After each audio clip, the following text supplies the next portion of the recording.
कि आप डिमांड ना ही करें तो बेहतर होगा आज। ओके नाइस, 1 मिनट रुकना यार, और इतने आप जवाब दीजिए। ओके ओके ओके, जवाब दे देना, कोई बात नहीं, 1 मिनट रुक जाओ बस जवाब के लिए। देखना एक बार, ये लो, कहाँ से लो, 1 मिनट, ये लीजिए। क्वेश्चन नंबर 1 आपके सामने है, पोल में आप जवाब देंगे एज यूजुअल, और समझेंगे कहानी है क्या, है ना। बहुत बढ़िया। बीपीएससी बैच में मॉक टेस्ट मिलेगा क्या यार, इस पे मैं एक बार टीम से डिस्कशन करके बताती हूँ आपको, है ना। और गुड इवनिंग कोई रेड इमोजी के साथ है, गुस्सा करके गुड इवनिंग नहीं। देखिए ए ऑप्शन 52% लोग कह रहे हैं, बहुत आसान, और कुछ एक्स्ट्रा चीजें भी हैं, निपुण भारत से कैसे जोड़ दिया है वो भी मैं आपको बताऊंगी। क्वेश्चन नंबर 1 कहता है अ टीचर इन क्लास 2, यानी कक्षा 2 का एक शिक्षक है, is holding a big book up, यानी बिग बुक होती है, बिग बुक्स होती है पढ़ाने के लिए, स्पेशली रीडिंग सिखाने के लिए, कि जिनमें बहुत ज्यादा चित्र वगैरह ज्यादा होते हैं, बड़ी से साइज की किताबें होंगी, और आपको वो स्टोरी बच्चे को, छोटे बच्चे को वो प्रिंट मटेरियल से, यानी वो फोटोज देख के समझ आ जाती है कि कहानी चल क्या रही है। बादल हैं तो बादल की बात हो रही है, पहाड़ हैं तो पहाड़ की बात हो रही है ना। ट्विंकल ट्विंकल लिटिल स्टार में जैसे आप देखेंगे वो स्टार्स छपे हुए हैं, तो लेकिन यहाँ पे शब्द कम होते हैं और इमेजेस ज्यादा होती हैं बिग बुक में। तो क्लास 2 की टीचर हैं, क्लास 2 में क्या उम्र होती है भाई बच्चे की, 7 साल के आसपास, है ना। ये दिमाग में रखना है अब, क्योंकि अगर जिनको ये क्लैरिटी नहीं है कि कौन सी क्लास का बच्चा कितनी उम्र का है, तो उनको हम कह सकते हैं कि टीचर बनने का ठीक से अधिकार अभी मिला नहीं है, क्योंकि ये जरूरी है, आपको काम आएगा क्वेश्चंस में भी, लाइफ में भी। तो a teacher in class 2 is holding a big book up, एक बिग बुक को ऊपर ऐसे उठा करके दिखा रही है teacher, and the whole class reads from the same book, पूरी क्लास सेम बुक से रीड कर रही है, क्योंकि ये बड़ी होती है, जो बिग बुक्स का नाम ही बिग बुक इसलिए क्योंकि वो बहुत बड़ा साइज होगा नॉर्मल बुक से। The book has large fonts, font बड़े हैं, यानी जो लिखावट है वो बड़ी है, इलस्ट्रेशंस, कुछ चित्र वगैरह, कुछ डायग्राम, कुछ हो सकता है, एंड सिंपल टेक्स्ट, बहुत कम टेक्स्ट बट सिंपल, आसान भाषा में, so that all children can participate in reading. तो बिग बुक का जो रोल है वो रीडिंग सिखाने के लिए ही किया जाता है। What strategy does the teacher follow, यानी किस तरह की स्ट्रेटेजी है जो टीचर फॉलो कर रही हैं। आप में से 62% लोग क्या है, गलत उत्तर दे रहे हैं, बस इसी का इंतजार था। आपको कुछ चीजें ना आज बेसिक्स समझने हैं, ताकि आने वाले सेट्स में आपको एक हर एक सब्जेक्ट का या पेडागोजी में स्पेशली एक माइंडसेट है कि आपको जवाब देना कैसे, पूछा क्या जा रहा है, ये समझना ही अपने आप में हाफ बैटल वॉन है, कि आधी लड़ाई आपने जीत ली अगर आप ये समझ गए कि पूछा क्या जा रहा है ना। तो हमने जल्दबाजी में इसमें जवाब दे दिया, वो जवाब क्या है, ए ऑप्शन कह रहे हैं कई लोग, जो कि गलत है। देखो गाइडेड रीडिंग में जरूरी नहीं है कि बिग बुक का ही इस्तेमाल किया जाए, है ना, बिग बुक का ही इस्तेमाल किया जाए। गाइडेड रीडिंग में टीचर गाइड कर सकता है आपको, नॉर्मल आप पढ़ रहे हैं, और ये जरूरी नहीं है कि वहां बिग बुक हो, ठीक। तो पहली बात तो ये गड़बड़ हो गई। दूसरा, जिग्सॉ रीडिंग तो ऐसा कुछ, यहां पहेली जैसा तो कुछ चल नहीं रहा है। अलाउड रीडिंग में होता है कि आप सस्वर वाचन कहते हैं इसको हिंदी में, टॉपिक सेम है हिंदी इंग्लिश पेडागोजी के, तो कनेक्ट करके पढ़ेंगे तो ज्यादा बेटर रहेगा। तो अलाउड रीडिंग, तो जो लाउड रीडिंग है बेसिकली आपकी, तो लाउड रीडिंग में तो आप क्या है, जोर से, जैसे मैं अभी पढ़ रही हूँ, ये लाउड रीडिंग है एक तरह की। तो बच्चे को अकेले भी आप खड़े कर सकते हैं, ग्रुप में भी चीजें हो सकती हैं, डिफरेंट चीजें हो सकती हैं, बट बिग बुक का ही इस्तेमाल करेंगे लाउड रीडिंग में, ये बिल्कुल जरूरी नहीं है। और दूसरी क्लास के बच्चे को आप पढ़ना सिखा रहे हैं लाउड रीडिंग, तो थोड़ा आगे की बात हो गई। एक ही सही उत्तर है इसका, शेयर्ड रीडिंग। और ये जो आपका निपुण भारत मिशन है, जो गवर्नमेंट कह रही है कि कक्षा 3 तक, ग्रेड 3 तक बच्चे को बेसिक पढ़ना लिखना और मैथमेटिकल स्किल्स आ जाएं। निपुण की जब हम बात कर रहे हैं, अभी हम इसको समझेंगे, उसमें भी, उस डॉक्यूमेंट में भी मेंशन्ड है ये शेयर्ड रीडिंग, ठीक है ना। अगर आप वो पीडीएफ उठा करके देखेंगे निपुण भारत की, जिसमें सारी कहानी उन्होंने बताई है, शेयर्ड रीडिंग को बिल्कुल एग्जैक्ट इसी भाषा में दिया हुआ है, और इन्होंने सीबीएसई ने वहीं से उठा करके सेम एज इट इज, बस टीचर को थोड़ा सा 2 लाइन एक्स्ट्रा लगाई है, वही क्वेश्चन बना दिया है। ये शेयर्ड रीडिंग है, क्यों, क्योंकि एक किताब से पूरी क्लास शेयर करके पढ़ रही है जो टीचर के हाथ में है, तो ये शेयर्ड रीडिंग कही जाएगी। आपको मुद्दा समझना है कि पूछा क्या जा रहा है, क्लियर है बात, कोई दिक्कत नहीं है। तो ये शेयर्ड रीडिंग कही जाएगी क्योंकि एक सिंगल किताब है, पूरी क्लास पढ़ रही है, और बिग बुक के साथ ऐसा होता है। चलिए आते हैं, समझते हैं। ये बिग बुक का एक एग्जाम्पल है जो आप देख रहे हैं, और जब मैं ये क्वेश्चन पढ़ रही थी तो मुझे ऐसे अपने बचपन की याद आ गई कि शायद मैं 2nd-3rd में ही रही होंगी, और ऐसी बहुत किताबें चलती थी। मेरे जो मामा जी हैं बुलंदशहर रहती थी, तो उनको स्कूल से, टीचर हैं वो, तो स्कूल से बहुत सारी किताबें मिलती थी, तो लेकर के आते थे, उसमें बहुत सारी स्टोरीज होती थी, और वो वैसी ही किताबें होती थी जैसी इस तरह की, जिसमें पिक्चर्स बहुत सारी हैं और साइड में टेक्स्ट भी है, तो इंटरेस्ट आता है आपको पिक्चर देख के पढ़ने में। है ना। तो ये आप देख पा रहे हैं कि पिक्चर्स में बहुत सारी छोटा छोटा कुछ कुछ फॉन्ट लिखा हुआ है, तो पिक्चर्स के माध्यम से आप सेंस बना पाते हैं, मीनिंग निकाल पाते हैं किसका, कहानी का। कहानी को आप समझ पाते हैं देख करके कि क्या चल रहा होगा इन चार पिक्चर्स को एक साथ जोड़ करके।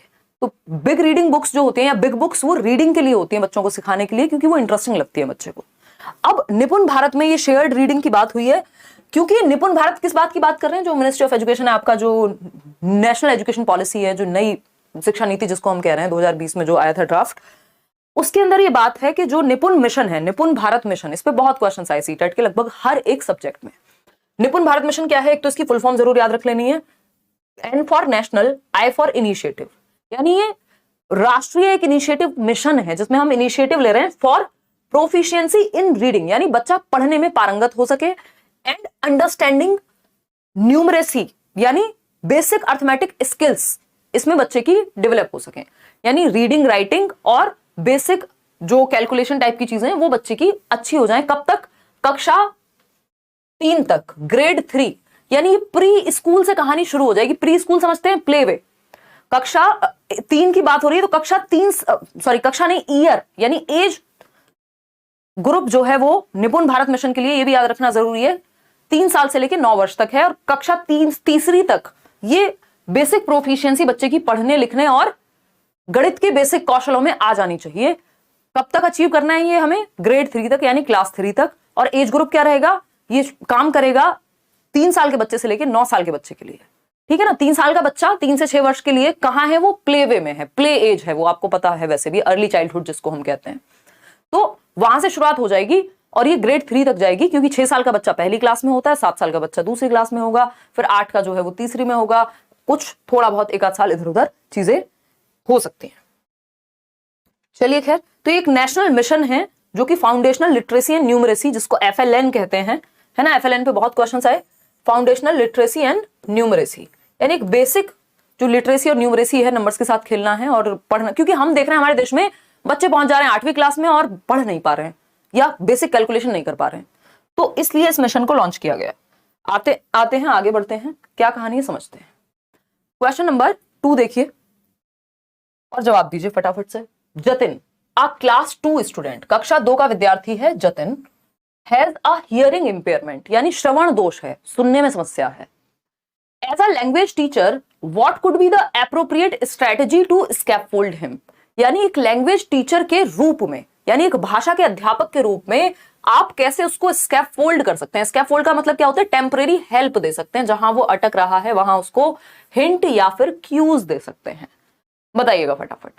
पहला ऑप्शन है promote the classmates to use gestures while communicating with him and be supportive, यानी जो क्लासमेट्स हैं बच्चे के, जो उसके पीयर ग्रुप है, जो साथी समूह है, जो बाकी बच्चे पढ़ रहे हैं क्लासरूम में, उनको क्या कहेंगे, कहेंगे भाई एक तो आपको अगर बात उसको समझ में नहीं आ रही, क्योंकि सुनने में दिक्कत होती है बच्चे को, तो आप थोड़े हाव भाव का, जेस्चर्स का अपने इस्तेमाल कर सकते हो। जैसे मैं कोई बात कर रही हूं तो अपने हाथों का प्रयोग या जेस्चर्स का इस्तेमाल करेंगे। दूसरा, सपोर्टिव रहेंगे, मतलब इंक्लूसिव एजुकेशन की तरफ आप लेके जा रहे हैं बच्चे को, तो इसलिए CDP जरूरी है, हर एक सब्जेक्ट में काम आएगी। बी ऑप्शन है such children should go to special schools where they will learn better, segregate नहीं करना बच्चे को, है ना, सेग्रीगेट नहीं करना, अलग थलग नहीं करना, अलगाव प्रकृति के नियमों के खिलाफ है। Segregation is against the law of nature, जैसे मदर नेचर हम सबको कितनी भी विभिन्नता होने के बाद एक साथ रखती है, उसी तरह से स्कूल में भी हर तरह के बच्चों को हम इंक्लूड करते हैं, अलग थलग नहीं कि उसको स्पेशल स्कूल भेज देंगे, एक ही स्कूल में सबको सिखाना है। Focusing more on such a child will minimise teaching time for time of other children, यानी दूसरे बच्चों का टाइम कम हो जाएगा ऐसे बच्चे पे अगर फोकस किया तो मतलब हम क्या चाहते हैं, सारे बच्चे एक जैसे हों, फिर कि किसी का टाइम ही वेस्ट ना हो। नहीं, क्लास में विभिन्नताएं होंगी, डाइवर्सिटी होगी, इंडिविजुअल डिफरेंसेस को डील करना आना चाहिए टीचर को। डी ऑप्शन है inform the principal that your class is not accepting and cooperating with the child. देखो, इन्फॉर्म करके प्रिंसिपल को, सॉल्यूशन आपने नहीं निकाला और आपको बच्चे के हित की बात करनी है। दूसरा, सॉल्यूशन ओरिएंटेड रहना है कि आप एज अ टीचर क्या सॉल्यूशन निकाल रहे हैं। इसमें बस आप कंप्लेंट कर रहे हैं, बच्चे के पेरेंट्स को कह दिया, प्रिंसिपल को शिकायत कर दी, फलाना कर दिया। पहले आप रीजन जानते हैं, सॉल्यूशन निकालने की कोशिश करते हैं, नहीं निकलता तब आगे की बात होती है। तो ए ऑप्शन ही एकमात्र ऐसा ऑप्शन है जो बच्चे के हित में है और वहां सपोर्ट के लिए आप बाकी बच्चों से भी कह रहे हैं कि बच्चे को सुनने में दिक्कत है तो आप हाव भाव का इस्तेमाल, अपने जेस्चर्स का इस्तेमाल, बॉडी लैंग्वेज का इस्तेमाल कर सकते हैं बच्चे को समझाने के लिए, कोई बात कम्युनिकेट करने के लिए, संप्रेषण के लिए, बातचीत के लिए, और सपोर्टिव रहे बच्चे को समझने में, मजाक ना उड़ाएं उसका। तो A option is the only right answer. यहाँ पे आपने 80% लोगों ने सही उत्तर दे दिया है। अब ये आपका जो प्रभु पेट पे बाण मारिए वाला सवाल, यानी कि थोड़ा सा मुश्किल लगता है कई लोगों को, लेकिन अब ये हिंदी इंग्लिश सीडीपी सब जगह आने लगा है तो इससे हम नहीं बच सकते हैं। ठीक है, आज नींद का थोड़ा ऐसे ही चल रहा है तो समझ जाइएगा बात को। बताइए फटाफट। क्वेश्चन नंबर 3 पोल में जवाब दीजिए, फिर हम आगे बढ़ेंगे। डिसेबिलिटी का क्वेश्चन आए हैं तो क्या करें? ऐसे डिसेबिलिटी का क्वेश्चन आए तो अभी बताएंगे, डोंट वरी। टॉपिक आ रहे हैं ना अभी, सीडीपी के जो टॉपिक्स हम कंप्लीट करेंगे उसमें जो भी नए क्वेश्चन है सारे डील कराए जा रहे हैं। मैं 2023 के क्वेश्चन आपके साथ डील कर रही हूँ। ये आई थिंक 11 जनवरी का पेपर है जो 2023 में अभी ऑनलाइन हुआ है एग्जाम। असर्शन की अगर हम बात कर रहे हैं, यानी कथन की अगर हम बात करें और इसके रीजन की हम बात करें, ये किसी का भी क्वेश्चन आ जाए, आपने जो पढ़ा है अपने कॉन्सेप्ट्स को बस उनको पक्का रखना है, उन पे आपको स्टिक करना है। इस तरह के क्वेश्चन में कथन क्या है? Early literacy is what children know about reading and writing before they read और राइट। अर्ली लिटरेसी, पहले एक क्वेश्चन आता था एक लाइन में, एमरजेंट लिटरेसी कहते थे इसको, है ना। अब ये जिसको एक्सपीरियंस है, जिसने पहले पढ़ा है या पढ़ाया है, उसको पता है कि भाई प्रीवियसली ये ऐसे पूछा जाता था। इसको एमरजेंट लिटरेसी के नाम से जाना जाता था पहले। ठीक है, अब ये है क्या? एमरजेंट लिटरेसी कह लीजिए, अर्ली लिटरेसी कह लीजिए, यानी बच्चा लिखना और पढ़ना सीखने से पहले जो लिखने और पढ़ने के बारे में जानता है उसको अर्ली लिटरेसी कहते हैं। ये बात एकदम सही है, ट्रू है ये बात। ठीक, अब इसका रीजन क्या है? रीजन है early literacy starts when a child learns to read and write at school during early childhood care and education. अब ईसीसीई एक अपने आप में, अब तो एजुकेशन पॉलिसी में भी इसको मेंशन कर दिया, एक कोर्स भी होता है जिसमें आप जो प्ले वे के बच्चे हैं उनको डील करना सीखते हैं। ठीक है ना, early childhood care and education. लेकिन ये दो अलग बातें हो रही हैं।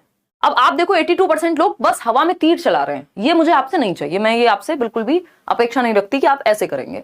आपको जस्ट बिकॉज इंग्लिश में लिखा है तो ये सही ही होगा, ये नहीं मान लेना। या पेपर ने बहुत सुंदर भाषा में लिख दिया है, कुछ बड़ी क्लिष्ट भाषा में लिखा है, स्टैंडर्ड लैंग्वेज में, मानक भाषा में, तो सही ही होगा। इस पर डाउट करना है, इसको पढ़ के समझने की कोशिश करनी है। अर्ली लिटरेसी का मतलब यहां ये नहीं है कि अर्ली चाइल्डहुड केयर एजुकेशन के दौरान जो बच्चा लिखना और पढ़ना सीखता है उसको अर्ली लिटरेसी कहते हैं।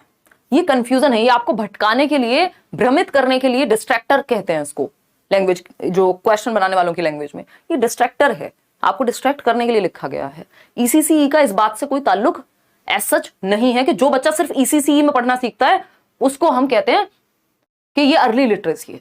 दो अलग बातें हो गई, तो ये गलत है। जो कॉन्सेप्ट है अपने आप में गलत है। ठीक, पहले हमें ये समझना होगा। तो ए ऑप्शन तो हो नहीं सकता, क्योंकि जब रीजन गलत है तो सही कैसे हो जाएगा? दोनों सही नहीं है अपने आप में। इसका जो उत्तर है सही वो है C, A is true but R is false. मतलब ए तो सही है, अर्ली लिटरेसी या एमरजेंट लिटरेसी का मतलब होता है कि बच्चा पढ़ना सीखने से पहले जो भी उस चीज के बारे में जानता है, चाहे उसने किसी को कार्टून नेटवर्क पे डोरेमोन के हाथ में किताब देख ली है, नोबिता के हाथ में, उसको भी पढ़ना नहीं आता लेकिन वो समझ रहा है यार ये कुछ तो होता है। पिताजी को देखा है कभी किताब लेके हाथ में, उसने खुद कोई पिक्चर बुक देखी है, बस पढ़ना नहीं आता लेकिन वो उसको देख रहा है या जानने की कोशिश कर रहा है। तो जो भी वो पढ़ना और लिखना सीखने से पहले करता है, या मान लो लिखना नहीं आता बट वो स्क्रिबल करता है, ऐसे कीलम काटी जिसको हम कहते हैं, कुछ भी बनाना, तो ये अर्ली लिटरेसी का ही पार्ट है कि अभी वो एमर्जिंग है। मतलब एमर्जिंग का मतलब क्या? अभी सीख रहा है, सीखेगा। तो A is true but R is false. ECC का इस बात से कोई ताल्लुक नहीं है। ठीक, ये कॉन्सेप्ट हमें क्लियर कर लेना है, फिर आगे गलती नहीं होगी। आगे बढ़ेंगे। C option was the right answer. Question number 4 देखिएगा क्या कहता है। क्वेश्चन नंबर 4 पढ़ेंगे और जवाब देंगे। ये भी बहुत टाइम से आता रहा हुआ क्वेश्चन है, लेकिन अब बस ये हो गया है कि ये क्वेश्चन एक लाइन में नहीं पूछते सीटेट का। पहले 1 से 2 मैक्सिमम लाइन में पूछ लेते थे, अभी 4 से 5 लाइन से कम पूछते नहीं है। 2 लाइन, 3 और 4। तो 4 लाइन का क्वेश्चन है। The domain that includes the competencies of word awareness, यानी आप शब्द को लेकर के क्या है? जागरूक हैं। Rhyme awareness, rhyming, twinkle twinkle little star, वो क्या है? राइम कर रही हैं चीजें, ठीक है ना। And awareness of sound with in words, यानी वर्ड्स के बीच में जो साउंड्स का अवेयरनेस है, ठीक है ना। कि अवेयरनेस क्या हो सकता है भाई? नाइफ में के साइलेंट है, नो में के साइलेंट है, अवेयरनेस हो गया। कैसे आप प्रोनाउंस करोगे इसको, ठीक है। कहां पे कौन सी जो और साउंड है उसका उतार चढ़ाव इंटोनेशन क्या रहेगा, तो ये किससे संबंधित है, बोलने से या फोनोलॉजी से, साउंड से संबंधित बात हो रही है। तो साउंड से संबंधित बात, लिटरेरी अवेयरनेस नहीं कहेंगे इसको सिर्फ, क्योंकि राइम की बात हो गई, साउंड ऑफ वर्ड्स की बात हो गई। जब 2 बार से ज्यादा आपको दिख रहा है कि ये कहीं ना कहीं किसकी बात कर रहे हैं, जस्ट वर्ड अवेयरनेस के सहारे मत रह जाना, क्योंकि rhyme awareness, awareness of sound with in words which engages learners in meaningful language. तो साउंड की बात करेगा हमेशा समझ जाइए फोन, है ना। मैं हमेशा फोनीम भी, जो सबसे छोटी इकाई बोलते हैं जिसको भाषा की, स्वनिम कहते हैं जिसको, उसमें भी मैं आपको यही बताती हूँ, फोनोलॉजी होती है साउंड से संबंधित, साइंस ऑफ साउंड कह लीजिए, या लैंग्वेज में जब साउंड की स्टडी की बात करेंगे तो हम फोनोलॉजिकल अवेयरनेस की बात करते हैं। फोन का इस्तेमाल किस लिए होता है, फोन उठा करके आप हेलो, सुनने का काम कर रहे हैं ना, साउंड कन्वे हो रही है फोन से। तो फोनोलॉजी का मतलब, या फोन जहां पे भी लिखा हो लैंग्वेज में साउंड से जुड़ा हुआ होगा, ये समझ जाइएगा। तो sound with in words, literary awareness नहीं, कोई सिर्फ पढ़ने के बारे में थोड़ी बात हो रही है, फोनोलॉजिकल या कितना ज्ञान है उसके बारे में थोड़ी बात हुई है जो लिटरेरी अवेयरनेस कहेंगे। कम्युनिकेशन अवेयरनेस, स्पोकन अवेयरनेस, ये सब आपको भटकाने के लिए है। इसका जो टेक्निकल वर्ड है वो है फोनोलॉजिकल अवेयरनेस, कि मतलब आपको साउंड को लेके अवेयरनेस है, आप कुछ भी नहीं बोल देते हैं, ठीक है ना। आगे बढ़ेंगे, क्वेश्चन नंबर 5 देखिएगा। क्वेश्चन नंबर 5 क्या कहता है भाई, अ लैंग्वेज डिसऑर्डर, यानी एक भाषा विकार, that affects communication skills and comprehension abilities, यानी भाषा का वो विकार जो व्यक्ति के संप्रेषण कौशलों को, बातचीत करने की क्षमता को प्रभावित करे, एंड कॉम्प्रिहेंशन स्किल्स, यानी बात करने और बात को समझने, कम्युनिकेशन में यही होता है ना, और कॉम्प्रिहेंशन मतलब समझने में दिक्कत, यानी अपनी बात कन्वे करने में भी, दूसरी की बात को समझने में भी दिक्कत है। ये कौन सा डिसऑर्डर है बताइए। भाषा से संबंधित, अब फोन से ही जुड़ा हुआ है, PH लगा हुआ है, यानी कहीं तो लैंग्वेज कहीं तो साउंड की बात हो रही होगी, ठीक है ना। आपको पता है, अब एलिमिनेशन मेथड का इस्तेमाल करते हैं, यहां एलिमिनेट करते हैं बाकी के 3 ऑप्शंस, कोई एक ही ऑप्शन सही होगा, बाकी के 3 गलत होंगे। डिसकैलकुलिया, कैलकुलेशन से जुड़ा बना है, कैलकुलिया, कैलकुलेशन से बना है, कैलकुलिया, और कैलकुलिया मतलब कैलकुलेशन, और कैलकुलेशन कहां होती है, भाषा में, गणित में होती है। तो ये तो मैथ्स से संबंधित एक डिसऑर्डर है। किससे संबंधित, मैथ्स से, गणित में, गणन संबंधी विकार कहते हैं इसको, गणना करने में, कैलकुलेशन में, तभी कैलकुलिया नाम है। डिस का मतलब होता है डिसफंक्शन एक तरह का, तो कैलकुलेशन में dysfunction is known as dyscalculia, ठीक। डिसफेजिया, ये बात एकदम सही है, एक तो PH लिखा हुआ है, फेजिया, फोनीम, फोनोलॉजी, मतलब साउंड की, लैंग्वेज की बात हो रही होगी कहीं ना कहीं। तो डिसफेजिया क्या है, एक लैंग्वेज डिसऑर्डर है जिसमें आपको भाषा को समझने और समझाने दोनों में दिक्कत हो सकती है, यानी मैं क्या बोल रही हूं ये समझ में नहीं आ पा रहा किसी को, बिल्कुल ही, उस केस में ऐसा हो सकता है, सबको हो ऐसा दिक्कत नहीं है, बट अगर जिसको डिस्फेजिया है तो उसको सामने वाला बोल क्या रहा है वो समझने में दिक्कत होगी, कॉम्प्रीहेंड नहीं कर पाएगा, है ना, समझ नहीं पाएगा, और अपनी बात को ठीक से समझाने में भी दिक्कत हो सकती है, ठीक।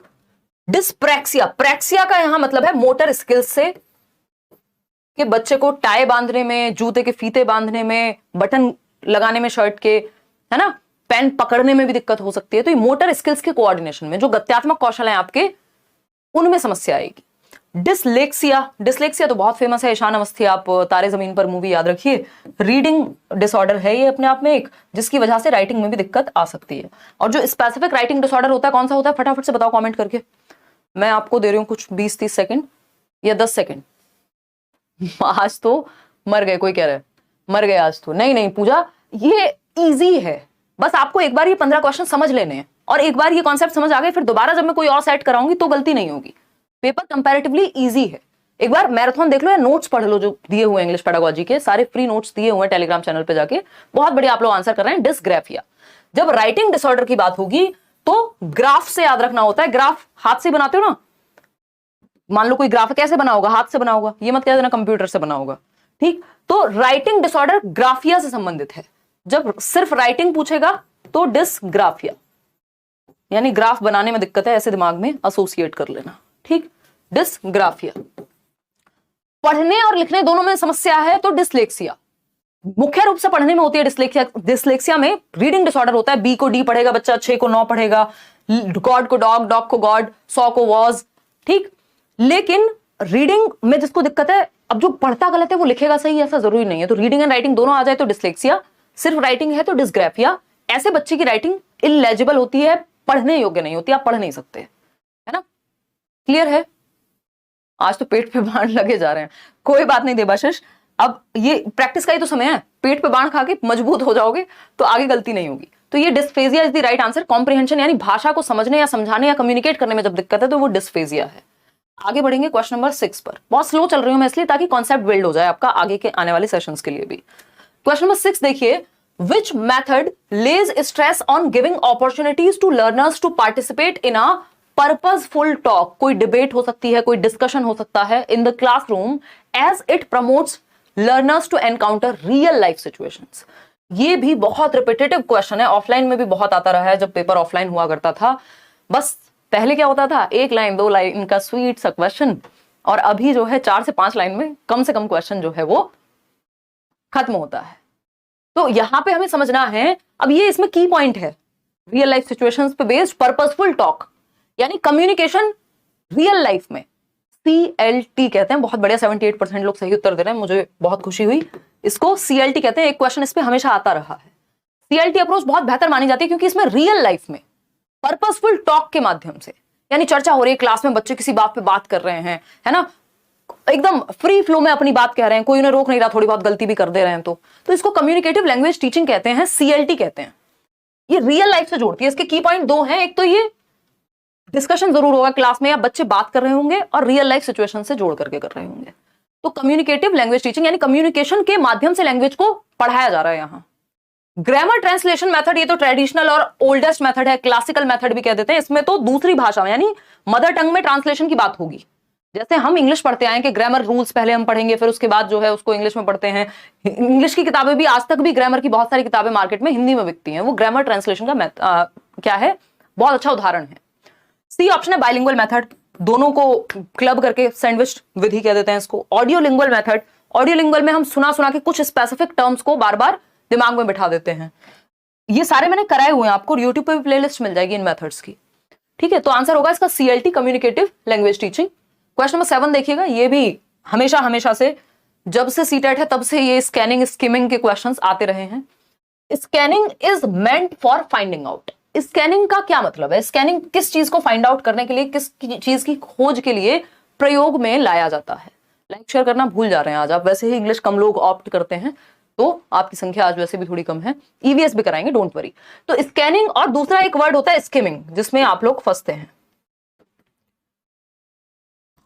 अब ये टेक्निक्स हैं पढ़ने की, रीडिंग की।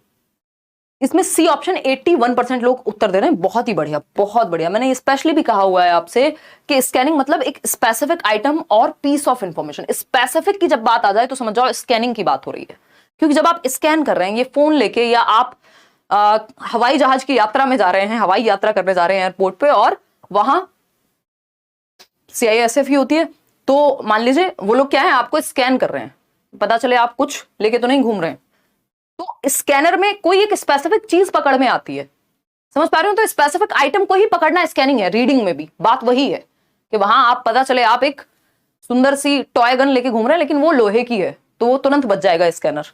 रीजन क्या है? एक स्पेसिफिक आइटम मिल गया उसको, ठीक। मेट्रो में ट्रेवल कर रहे हैं तब भी वही चीज। फोन से भी अगर आप कुछ स्कैन कर रहे हैं, कोई पर्टिकुलर, जैसे आप QR कोड स्कैन करते हैं, वो भी कुछ एक स्पेसिफिक ढूंढ रहा है ना। जब तक वो QR कोड मैच नहीं होता तब तक वो स्कैन नहीं होता, ठीक। खैर, तो the opinion of the author, opinion के बारे में नहीं है। डिफिकल्ट वर्ड्स होते हैं सिर्फ स्कैनिंग में, ऐसा बिल्कुल नहीं है। डिफिकल्ट भी हो सकते हैं, लेकिन सिर्फ डिफिकल्ट वर्ड्स को स्कैनिंग कहते हैं, नहीं। सेंट्रल आइडिया स्किमिंग से जुड़ा हुआ है, ये आप याद रखिएगा। अगर स्किमिंग पूछा होता तो सेंट्रल आइडिया हो जाता। जिस्ट की जब बात होगी, समरी की जब बात होगी, सार की जब बात होगी, तब वो स्किमिंग हो जाएगा उत्तर।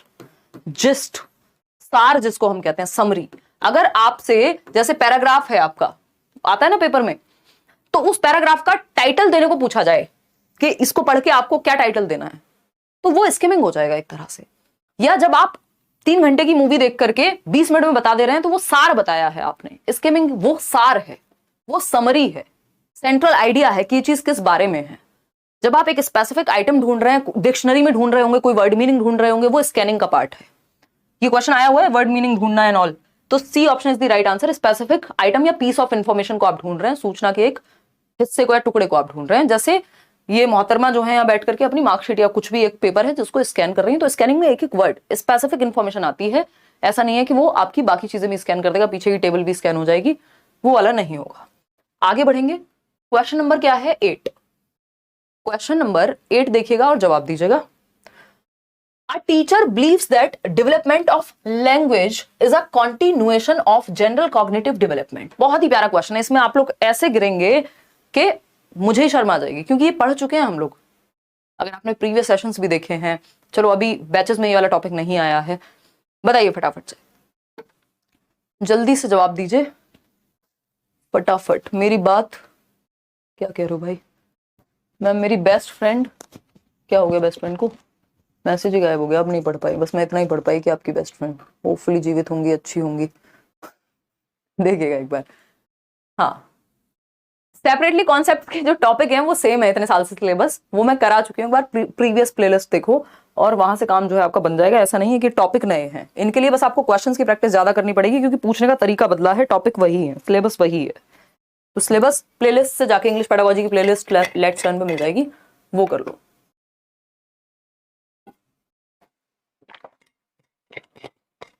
ये जितने भी लोग हैं ना जो कह रहे हैं इंग्लिश बहुत ज्यादा डिफिकल्ट होती है, इंग्लिश डिफिकल्ट नहीं होती है। आपने कसम खाई हुई होती है जब सीडीपी पढ़ रहे होते हैं कि एक शब्द अगर इंग्लिश में बोल दिया तो दिक्कत हो जाएगी।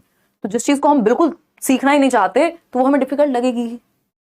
देखिएगा, a teacher believes that development of language यानी भाषा का विकास is a continuation of general cognitive development, यानी हमारे संज्ञानात्मक विकास से जुड़ा हुआ है। यानी अगर हमारा संज्ञानात्मक विकास अच्छा होगा, भाषा का विकास अपने आप हो जाएगा। कौन कहते हैं ये? कॉग्निटिव डेवलपमेंट से लैंग्वेज। याद कीजिए, पियाजे। 49% लोग एकदम सही उत्तर दे रहे हैं, पियाजे। ये कह रहे हैं हमारा संज्ञान यानी हमारी थिंकिंग एबिलिटी, हमारी रीजनिंग एबिलिटी, ये सब चीजें तो कॉग्निटिव डेवलपमेंट से भाषा जुड़ी हुई है। तो कॉग्निटिव डेवलपमेंट अच्छा होगा तो लैंग्वेज अपने आप आ जाएगी। तो ये कह रहे हैं कॉग्निटिव डेवलपमेंट से भाषा आती है। जबकि वाइगॉस्की क्या कहते हैं? ये कहते हैं लैंग्वेज एक टूल है कॉग्निटिव डेवलपमेंट के लिए। ये बहुत बारीक चीजें हैं जिनमें कंफ्यूज रहेंगे आप। लैंग्वेज से कॉग्निटिव डेवलपमेंट होगा, लैंग्वेज एक टूल है कॉग्निटिव डेवलपमेंट के लिए एज पर वाइगॉस्की, और कॉग्निटिव डेवलपमेंट से लैंग्वेज हो रही है तो वो पियाजे। दोनों में अंतर समझ आ गया? बीएफ स्किनर तो इमिटेशन की बात कर देंगे। स्टीफन क्रेशन का अपना जो है इनपुट का क्या सिद्धांत है कि जितने लेवल पे आप हैं उससे +1 का एक हार्ड लेवल दे दीजिए और बच्चा सीख जाएगा। तो ये पियाजे की बात है। इन दोनों बातों को जरूर दिमाग में रखना है कि कॉग्निटिव डेवलपमेंट से लैंग्वेज या डेवलपमेंट से लर्निंग होती है, पियाजे कहते हैं, और लर्निंग से डेवलपमेंट होता है, वाइगॉस्की कहते हैं। ग्रामर ट्रांसलेशन मेथड, इस पे भी एक क्वेश्चन हमेशा आता रहा है और आता रहेगा, क्योंकि ये बहुत ही कॉमन मेथड है लैंग्वेज को सिखाने का। Grammar translation method of teaching language focuses on, यानी जो व्याकरण अनुवाद विधि कहते हैं उसको हिंदी में, सिलेबस सेम है दोनों में। लैंग्वेज, जब मैं हिंदी को इंग्लिश में ट्रांसलेट करके हिंदी पेडागोजी को और इंग्लिश पेडागोजी को हिंदी में ट्रांसलेट करके बताती रहा करती थी, ये तो अब तो बहुत टाइम हो गया। तो इनिशियली कई लोगों को मजाक उड़ाने का मन करता था, अरे मैम आप तो हिंदी भी ऐसे पढ़ाते हो, है ना, ये आपकी भाषा में कह रही हूँ, मैं खुद को मैम नहीं कह रही हूँ, तो कि आप तो ऐसे पढ़ाते हो, आप तो हिंदी को भी इंग्लिश में पढ़ा देते हो। ये हमने पहली बार देखा है, जबकि सिलेबस सेम है, हमें पता है। हमारी एक सब्जेक्ट की तैयारी, एक कॉन्सेप्ट की तैयारी, अगर हमने ग्रामर ट्रांसलेशन को अभी के अभी व्याकरण अनुवाद समझ लिया तो हमारे लिए वो हिंदी में भी हेल्पफुल हो जाएगा और समझने में भी आसान। बिल्कुल सिलेबस सेम है, टॉपिक सेम है, मैथड सेम है, तो दिक्कत नहीं होती अगर हम ट्रांसलेट करके समझ लें तो।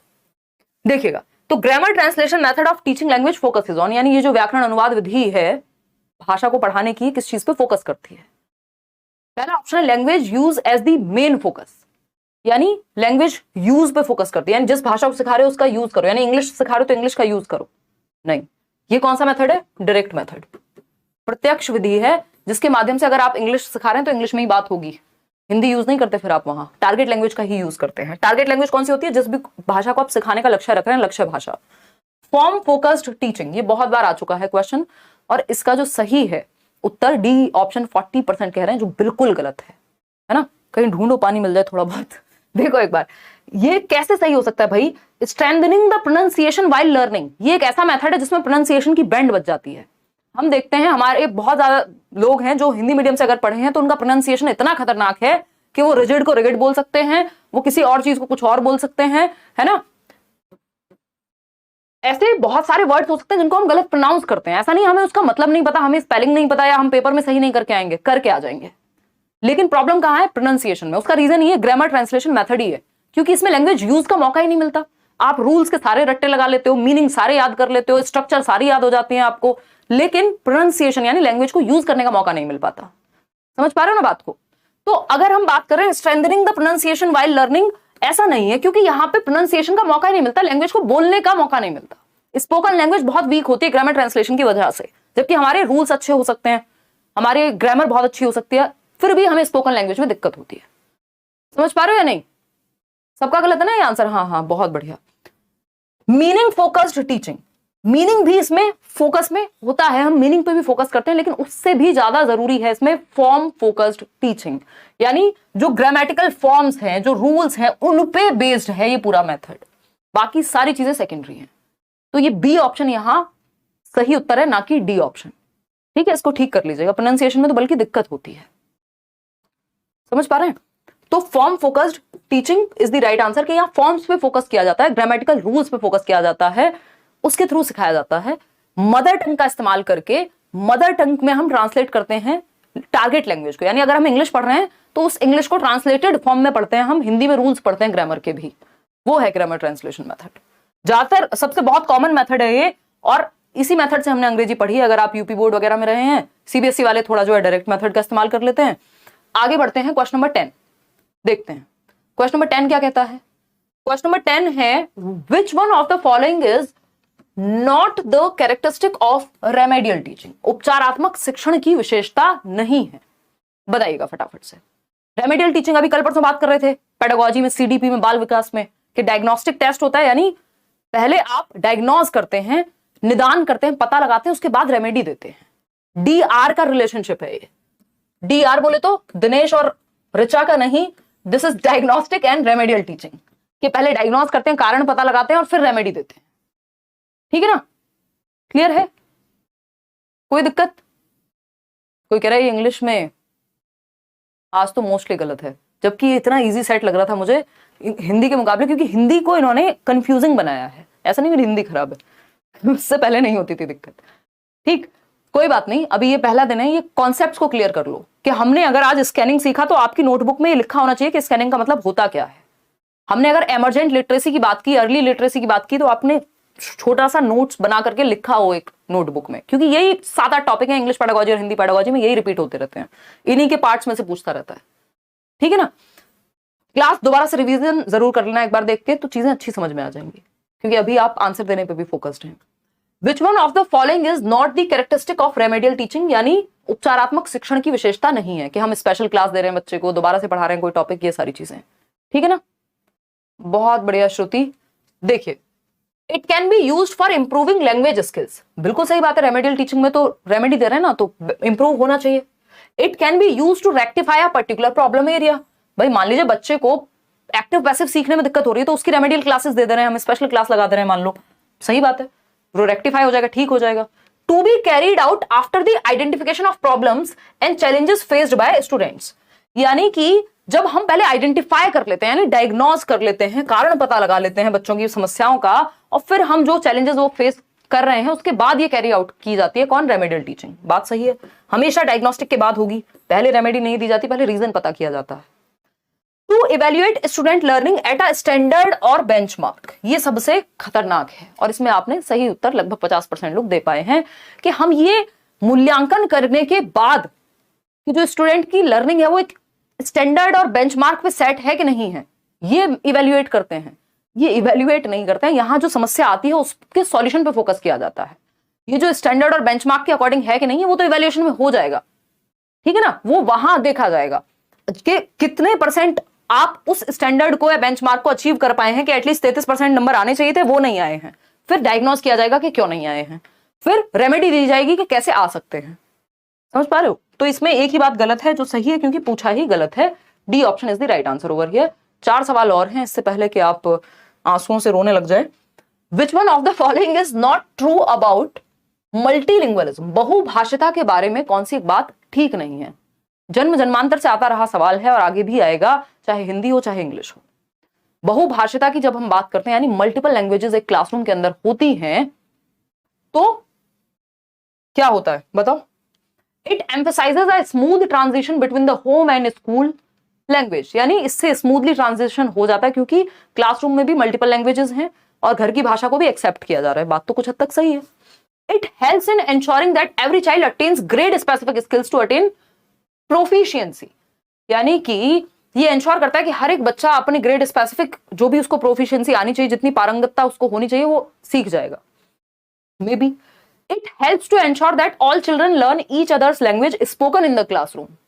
यानी ये इस चीज को इंश्योर करने में, पक्का करने में मदद करता है कि सब बच्चे एक दूसरे की भाषा सीख जाए।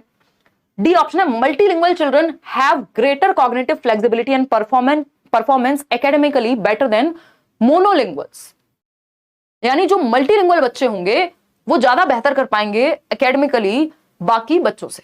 बताइए, चक्कर आ रहे हैं कुछ लोगों को? कोई बात नहीं, पानी वानी पी के आ जाओ आराम से कल तक। चलें आगे बढ़े। डी ऑप्शन कह रहे हैं 39% लोग। ये तो हम डिस्कस कर चुके हैं ना, 2 या 2 से अधिक भाषाएं जिस व्यक्ति को आती हैं उसका संज्ञानात्मक विकास भी अच्छे से होता है, उसका कॉग्निटिव लेवल भी बेहतर होगा। ये साइंटिफिकली प्रूवन बात है, ठीक है ना। कॉग्निटिविस्ट ऐसा मानते हैं, मतलब साइंटिफिकली का मतलब ये है। It emphasises a smooth transition. हाँ सही बात है, उसको ऐसा अजनबी महसूस नहीं होगा क्योंकि उसकी भाषा स्कूल में भी उसको बोले देने जा रही है, मतलब बोलने दे रहे हैं आप, बोल पा रहा है वो अपनी भाषा को। It helps in ensuring that every child attains grade specific skills to attain proficiency। इस पे हमें थोड़ा डाउट है कि हर एक, ये इंश्योर करता है कि हर एक बच्चा क्या कर ले, ग्रेड स्पेसिफिक स्किल्स अचीव कर ले ताकि वो मास्टर बन जाए। जबकि मल्टीलिंगुअलिज्म में पहला उद्देश्य ये है कि हम बच्चों को कंफर्टेबल करें, वो अपनी मदर टंग को एक ब्रिज के रूप में ले जाकर के जो भी स्टैंडर्ड लैंग्वेज है वो सीख पाए। It helps to ensure that all children learn each other's language. ये बात एकदम सही थी। स्मूथ ट्रांजिशन होगा, ये भी बात सही थी। Multilingual children have greater cognitive flexibility and perform academically better than monolinguals. हम ये कह सकते हैं कि जिसको मोनोलिंगुअल का मतलब है सिंगल भाषा, मोनो का मतलब ही होता है सिंगल।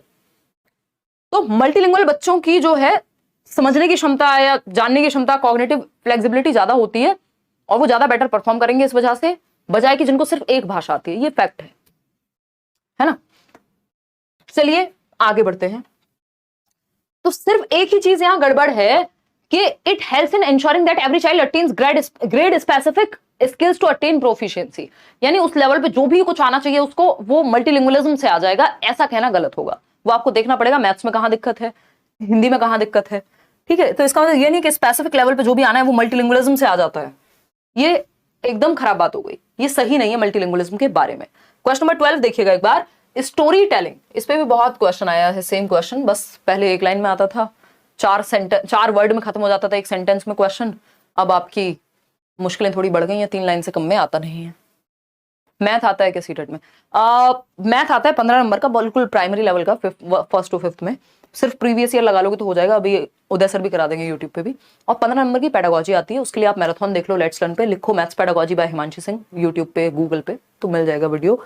नोट्स भी मैंने आपको दिए हुए हैं और मैं कुछ जो ऑनलाइन वाले क्वेश्चन है वो भी कराऊंगी आपको। Story telling plays an important role in language teaching. यानी भाषा को सिखाने में स्टोरी टेलिंग क्या है? आप कहानियां सुना रहे हैं, बहुत कहानियां सुनी होंगी आपने दादी नानी की। तो कहानियां सुनाना जो है, क्लासरूम में भी हम कहानियां पढ़ते हैं, लकड़हारे की कहानी सबने सुनी है जीवन भर से, ठीक। Which of the following is most important regarding story telling? Story telling के बारे में, स्टोरी टेलिंग को ओल्डेस्ट मेथड कहा जाता है दुनिया का, यानी जब से ह्यूमंस हैं तब से कहानियां हैं, है ना। स्टोरी टेलिंग अपने आप में एक बहुत अद्भुत स्किल भी है, कला भी है और बहुत ही महत्वपूर्ण है बच्चे के लिए। इससे क्या होता है, बच्चे की इमेजिनेशन बेटर होती है। जब आप कोई कहानी सुना रहे हैं कि एक राजा था, तो आपके दिमाग में एक राजा की पिक्चर तुरंत बन जाएगी, इमेजिनेशन आ जाएगी। या परियों का देश था, तो परियों का देश दिमाग में आने लग गया होगा, ठीक है ना। तो ये इमेजिनेशन स्ट्रांग होती है, इससे कल्पना बेहतर होती है। दूसरा, लिसनिंग स्किल्स आपकी सुधरती हैं, आप ध्यान से सुनना सीखते हैं। आपकी स्पीकिंग स्किल्स भी बेटर होती हैं, क्योंकि जो सुनता अच्छे से है वो कल को बोल भी अच्छे से पाएगा, है ना। तो स्टोरी टेलिंग के अनेकों फायदे हैं। बच्चा एंजॉय कर पाता है, क्रिएटिविटी बढ़ती है, एज अ होल लैंग्वेज को समझ पाता है, कहानी का क्या सार होगा ये समझ पाएगा। तो स्टोरी टेलिंग के अंतहीन फायदे हैं। अब बात हो रही कौन सा सबसे महत्वपूर्ण है स्टोरी टेलिंग के बारे में। It creates fun in the classroom, बिल्कुल सही बात है भाई, एंजॉयमेंट होगा, जॉयफुली वो सीख पाएगा। It presents language as a whole, ये बेस्ट है। आपको जब भी स्टोरी टेलिंग मिल जाए तो कहीं ना कहीं ढूंढ लेना, किसी ऑप्शन में दिखा हुआ मिलेगा कि एज अ होल ये भाषा को सिखाने में फोकस करता है। क्यों? एज अ होल का क्या मतलब हो गया? अभी मैंने आपको 4 चीजें लिख के बताई। इमेजिनेशन भी डेवलप हो रही है, एंजॉय भी कर रहे हैं बच्चे, लिसनिंग भी अच्छी हो रही है, स्पीकिंग भी अच्छी हो रही है, कल को रोल प्ले भी अगर करना होगा तो भी उनके दिमाग में वो चीज अच्छे से बैठेगी, क्रिएटिविटी बढ़ती है। तो ये एज अ होल भाषा को पूर्ण रूप में सिखाने का एक बहुत अच्छा जरिया है कि आप वर्ड मीनिंग भी सीख रहे हैं इससे, आप इमेजिन भी कर रहे हैं, आप सेंटेंस मेकिंग भी सीख रहे हैं। It develops moral values among the students, ये भी है, बिल्कुल सही है। इट इंप्रूव्स स्टूडेंट्स वोकैबुलरी, ये भी है। चारों बातें सही है, लेकिन सबसे बेस्ट, क्योंकि ये चारों आ गए बी ऑप्शन में एज अ होल। होल में फन भी आ गया, होल में वोकैबुलरी भी आ गई कि वर्ड मीनिंग सीखेंगे, मॉरल वैल्यूज भी आ गई, सब कुछ आ गया। B option is the right answer over here. आगे बढ़ेंगे क्वेश्चन नंबर 13। और ये स्टोरी टेलिंग का श्रेय किसी एक व्यक्ति को नहीं जाता कि इन्होंने दिया था ये मेथड। जैसा कि मैंने बताया, ओल्डेस्ट मेथड है, जब से ह्यूमन बीइंग से तब से कहानियां हैं। आप देखते हैं जो भी आपकी कथाएं ही तो हैं बहुत सारी, जो हम स्क्रिप्चर्स में भी पढ़ रहे हैं। ठीक है जी, 11 में से 2 ही सही हुए, कोई बात नहीं, अंडरस्टैंडिंग बेटर करो, हो जाएगा।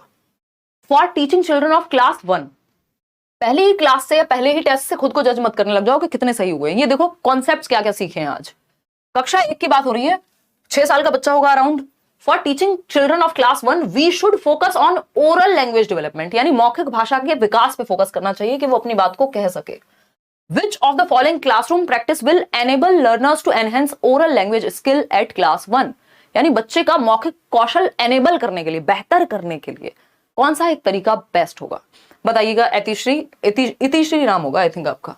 देखिए, रोल प्ले, ग्रामर गेम्स, अब छोटे बच्चों को ग्रामर नहीं पढ़ाई जाती, सिंगिंग राइम्स चलो ठीक है, लेकिन पूछा क्या हमसे? Oral language. तो ओरल लैंग्वेज तो मतलब अपनी भाषा को कह सके, दूसरे की भाषा को समझ सके, यही सब होगा ना। टेलीग्राम की पीडीएफ के राइट आंसर मिल जाएंगे। अभी तो कई सारी पीडीएफ पेंडिंग है, ये ऐसे सवाल मत पूछो यार, निशब्द हो जाती हूं मैं। लर्निंग अल्फाबेट्स, यानी अल्फाबेट सीख करके ओरल लैंग्वेज अच्छी हो जाएगी। सबसे ज्यादा एक्टिव कहां है बच्चा? सिंपल थियरी है हमारी, सबसे ज्यादा एक्टिव है बच्चा रोल प्ले में। और ओरल लैंग्वेज की बात हो रही है, यानी मौखिक भाषा की। ओरल लैंग्वेज कहां से डेवलप होगी? जब एक बच्चा है जो तेनालीराम बना है, दूसरा बच्चा है कोई उनका दरबारी बना है, तीसरा बच्चा है कोई और रोल प्ले कर रहा है। तो अब इसमें क्या होगा? बच्चा सुनता भी है, बच्चा अपने डायलॉग्स भी बोलेगा, तो बच्चे की लिसनिंग, स्पीकिंग, इवन अगर पढ़ के रोल प्ले करने की बात हो रही है तो रीडिंग और राइटिंग भी आ जाते हैं कि आपको एक कंप्लीट करनी है स्टोरी। खैर उस पर नहीं जाएंगे, वो थोड़ा सा और आगे की बात हो जाएगी, किस दिन क्वेश्चन आएगा तब मैं बताऊंगी। लेकिन रोल प्ले में ओरल लैंग्वेज बहुत अच्छे से डेवलप होती है। ऊपर से छोटी क्लास है तो रोल प्ले खेल खेल में सीख जाएंगे। भूमिका निर्वहन कहते हैं उसको हिंदी में, कि एक बच्चे को आपने कोई कैरेक्टर बना दिया कि तुम शक्तिमान हो, तुम फलाना हो। अब वो शक्तिमान बात कर रहा है डोरेमोन से, देख रहे हो दोनों को पैरेलल यूनिवर्स में मिलवा दिया है मैंने। शक्तिमान और डोरेमोन मिलकर के बात कर रहे हैं, तो एक बच्चा शक्तिमान बना हुआ है, दूसरा बच्चा डोरेमोन बना हुआ है। तो वो कह रहा है यार तुम नोबिता, तुम्हारा उसको कुछ समझाओ। शक्तिमान कह रहा है कि वो क्या कुछ भी करता रहता है, पढ़ता पढ़ता नहीं है। दूसरा बच्चा कुछ और कह रहा है। अब इस बीच दूसरा बच्चा जो शक्तिमान सुना है वो बना है, वो डोरेमोन की बात पे ध्यान देगा। डोरेमोन जो बना है वो शक्तिमान की बात पे ध्यान देगा। मतलब सुनना भी सीख रहे हैं और बोलना भी सीख रहे हैं, ठीक है ना। तो ये रोल प्ले के माध्यम से संभव है और छोटी क्लास के बच्चे एंजॉय भी करते हैं इस चीज को, ठीक है। क्वेश्चन नंबर 14 देखिएगा। Question number 14 second last question है आज के लिए। A language teacher generally gives task that has to be done in pairs, यानी ऐसा टास्क देती है एक भाषा की शिक्षिका जो पेयर्स का मतलब होता है 2 बच्चे या फिर ग्रुप्स। 2 से ज्यादा हो गया तो ग्रुप बन गया, 2 या 2 से अधिक बच्चे मिलकर के सॉल्व करें, ऐसा टास्क टीचर देती हैं। What should the teacher do when learners are involved in the task? Teacher को क्या करना चाहिए जब बच्चे इन्वॉल्व होंगे टास्क में? तो फटाफट से बता दो 1 मिनट के अंदर। यार आप बता नहीं सकते थे, टाइम देखना जरा, देखो एक बार। शाहीन हंस रही हैं डोरेमोन के जोक पे। The teacher should not sit ideally, यानी बस ऐसे पढ़े नहीं रहना चाहिए, टीचर को बैठ के सो नहीं जाना चाहिए। She must read something to enhance learning.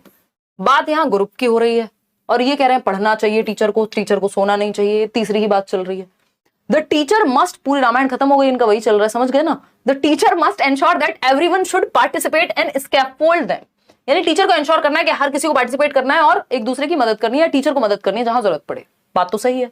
Respecting the autonomy of learners she must leave them, मतलब बच्चे ऑटोनॉमस रहें। देख रहे हो, ऐसे आपको वो नहीं होता एकदम इज्जत से बेइज्जती कर रहे हैं कि ऑटोनॉमी शब्द यूज किया, आपको लगेगा अरे बच्चे को इंडिपेंडेंट बनाने की बात हो रही है, बट क्या करके कि छोड़ ही दो क्लासरूम को, टीचर का कोई काम ही नहीं है, इंडिपेंडेंट रहने दो बच्चों को। तो ये तो खराब बात हो गई। टीचर फैसिलिटेट तो करेगा at least. Ensure that student should not make noise in the classroom, constructivist classroom में नॉइज इज नॉर्मल। ठीक है ना, बच्चे खेल कूद के सीखेंगे, थोड़ा बहुत शोर चल सकता है। तो बी ऑप्शन यहां बेस्ट है। ऐसा नहीं है कि नॉइज ना करें, कि हर एक व्यक्ति को या बच्चे को पार्टिसिपेट करने का अधिकार है। ये इंश्योर कर रही है वो ग्रुप में पार्टिसिपेशन करा के, और जहां जरूरत पड़ रही है बच्चों को मदद दे रही है। इसको स्कैप फोल्डिंग कह रहे हैं। आज के लिए आखिरी सवाल, और आपके पास सिर्फ 10 सेकंड है इसको सॉल्व करने के लिए। At primary level a teacher generally motivates learners for drawing as, यानी प्राथमिक स्तर पे कक्षा 1 से 5 के लेवल पे 6 से 11 वर्ष की उम्र में अ टीचर जनरली मोटिवेट्स, यानी प्रोत्साहित करता है टीचर बच्चे को क्या ड्रॉ करने के लिए, या मतलब बेसिकली ड्राइंग करने के लिए क्यों प्रोत्साहित करेगा। ड्राइंग समझते हो ना, स्केच वगैरह हमारे सामने रखी हुई है। चिल्ड्रन लव ड्राइंग, क्योंकि बच्चों को प्यार है ड्राइंग से, तो घर पे कर लें। इट डेवलप, मतलब अच्छा रीजन होना चाहिए ना जिसमें सीखने का भी मौका मिले, कि बच्चों को प्यार है तो कल को बच्चों को किसी और चीज से प्यार होगा, चॉकलेट से होगा, वो ला दें। It develops gross motor skills, मतलब ये भी हमें ध्यान में रखना है कि बच्चे एंजॉय करें, लेकिन ये एकमात्र रीजन थोड़ी होगा, इससे बेटर रीजन भी हो सकता है 4 ऑप्शंस में से। देखिए, हाँ इज्जत से बेइज्जती, सही बोल रहे हो। It develops gross motor skills, यानी ड्राइंग से ग्रॉस मोटर स्किल डेवलप होती है। जीएफ गर्लफ्रेंड नहीं, ग्रॉस मोटर और fine motor skills. Gross motor बड़ी मांसपेशियां नहीं, फाइन मोटर स्किल्स यूज होती हैं ड्राइंग में, लिखने में, पेंटिंग में, है ना, सितार में, वीणा में, यानी आपके हाथ और आंखों की मसल्स। हाथ पैरों से पूरे, मतलब इन बाहों से और इन टांगों से थोड़ा ना आप ड्राइंग करते हो, तो ग्रॉस मोटर कैसे सही हो जाएगा। It will help them to be an artist, बिना आर्टिस्ट के काम नहीं चलेगा। अगर कोई बच्चा ड्रॉ कर रहा है और वो आर्टिस्ट नहीं बना तो फिर तो जिंदगी बर्बाद उसकी, ऐसा नहीं है। It strengthens their grip and control on pencils, तो ड्राइंग से क्या होता है, बेसिकली बच्चे की फाइन मोटर स्किल्स अच्छी होती हैं। वो जो क्ले मिट्टी से बच्चे कुछ कुछ बनाते रहते हैं, उससे भी उसकी फाइन मोटर स्किल्स अच्छी होती है, सूक्ष्म गतिक कौशल अच्छे होते हैं, ग्रिप बनती है बच्चे की, क्योंकि वो जब पेंट ब्रश पकड़ेगा या स्केच भी पकड़ेगा, फॉर दैट मैटर क्रेयॉन भी पकड़ेगा, तो उसकी ग्रिप बेहतर होगी, यानी पकड़ना बेहतर होगा। दूसरा, कंट्रोल बनेगा पेंसिल पे, कि ऐसे ऐसे ऐसे, वो होता है ना, पहले हम बच्चों को सिखाते थे कि भाई एक काम करो, बस इस बाउंड्री के बाहर नहीं जाना चाहिए, हमने भी बचपन में ऐसे ही किया है, तो बाउंड्री के बाहर नहीं जाना चाहिए, मतलब कंट्रोल डेवलप कर रहा है वो, कि पेन को संभालते कैसे हैं। समझ पा रहे हो ना बात को, किया कभी, गए हो स्कूल या पीछे ही पढ़ लिए। देखो एक बार,